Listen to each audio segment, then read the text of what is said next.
ഹേ Krish. Yes mister Jesus. Oh, ഇംഗ്ലീഷോ? എവിടുന്ന് പഠിച്ച്? മിണ്ടാരിയുടെ പിള്ളേർ വിചാരിക്കും വലിയ ആടാണെന്ന്. ഇയാള് കാര്യം പറ. അല്ല, എന്റെ കുറെ നാളത്തെ ഡൗട്ടാണ്. നീല കളർ വരെ നിങ്ങൾ തോന്നുന്നു പൊന്മാന്. എനിക്കെങ്ങനെ അറിയാൻ പാടില്ല. പണ്ട് ഏതോ ഒരുത്തം വരച്ച അതും പൊക്കി പിടിച്ചോണ്ട് ഇപ്പോഴും നടക്കുന്നു. ഒരു കണക്കിന് അവൻ നീല കളർ വരച്ചത് നന്നായി. വല്ല ഫ്ലൂറസെന്റ് വെച്ച് അങ്ങനെ ആയിരുന്നെങ്കിലും കേട്ടോ, നല്ല കോമഡി ആയേനെ. ഇയാളെ കൂടുതൽ ഡയലോഗൊന്നും അടിക്കണ്ട. ഇയാളെ ഫ്രീക്ക് ഫോട്ടോ പറയണ്ടായിട്ട് എന്തോ ഇവന്മാര് കഴുത്തിട്ടുണ്ട് നടക്കുന്നേ. ഇയാളെ കുരിശി തറച്ചത് വീട്ടിലെന്താ വെച്ചേക്കുന്നേ? മുൾക്കിരീടം വെച്ച് ചോര ഒലിപ്പിക്കുന്നു. ഇതൊരു ഡാർക്ക് സീനാണ്. നീല നല്ല കളറാണ്, സൂപ്പറാ. നിനക്ക് നന്നായിട്ട് ചേരുന്നുണ്ട്. നമ്മുടെ ശിവേട്ടനൊക്കെ നീലയല്ലേ, പക്ഷെ നീയാ ലുക്ക്.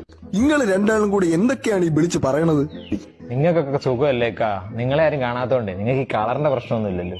അത് ശരിയാ, പച്ച കളറാന്ന് പറഞ്ഞോണ്ട് അവര് വല്ല തത്തപ്പച്ച അടിച്ചു വിട്ടേനെ. ആ ശരിയാണല്ലോ, ഈത്തുങ്ങളെ കൊണ്ട് തോറ്റല്ലോ പുള്ളേ. ജീസസ്. യെസ് കൃഷ്. എന്നാലും നിങ്ങൾ 5,000 പേർക്ക് എങ്ങനെ കൊടുത്തേ? ഒരു 15 പേരൊക്കെയാണെ ഓക്കെ. അതിപ്പോ അന്നങ്ങനെ ഒരു സിറ്റുവേഷൻ വേണ്ടി ഇതിപ്പോ ചെയ്യേണ്ടി വന്നു. നല്ലൊരു മയമൊക്കെ ഉണ്ട്. 5,000 പേരെന്നൊക്കെ പറയുമ്പോ ഇച്ചിരി ഓവറല്ലേ? അന്നിപ്പം കാറ്ററിംഗ് ഒന്നും ഇല്ലല്ലോ, നമ്മൾ തന്നെ എല്ലാം മാനേജ് ചെയ്യേണ്ടി വരും. ദൈവമായി പോയില്ലേ? അങ്ങനെയാണ് നിങ്ങൾ വെള്ളത്തിന്റെ മണ്ടയിൽ കൂടെ നടന്നു. അങ്ങനെയാണല്ലേ എനിക്കും പറയാനുണ്ട്. ഇച്ചിരി ഇല്ലാത്ത താൻ ഒരു വലിയ മലയെടുത്ത് പൊക്കുക, പാമ്പിനെ തല്ലിക്കൊന്നിട്ട് അതിന്റെ പുറത്ത് കയറിയിരുന്ന് കുച്ചിപ്പുടി കളിക്കുക, എന്നിട്ടോ വാ തുറക്കാൻ നേരത്ത് തന്റെ വായിക്കകത്ത് മുഴുവൻ പ്രപഞ്ചം. അപ്പൊ താൻ എവിടെ നിൽക്കുന്നത്? തന്റെ വായിക്കകത്തോ? ഇതൊക്കെ പോട്ടെന്ന് വെക്കാം. പാഞ്ചാലിക്ക് അൺലിമിറ്റഡ് സാരി സപ്ലൈ ചെയ്തോ? അത് അവളുടെ മാനം കാക്കണ്ടേ?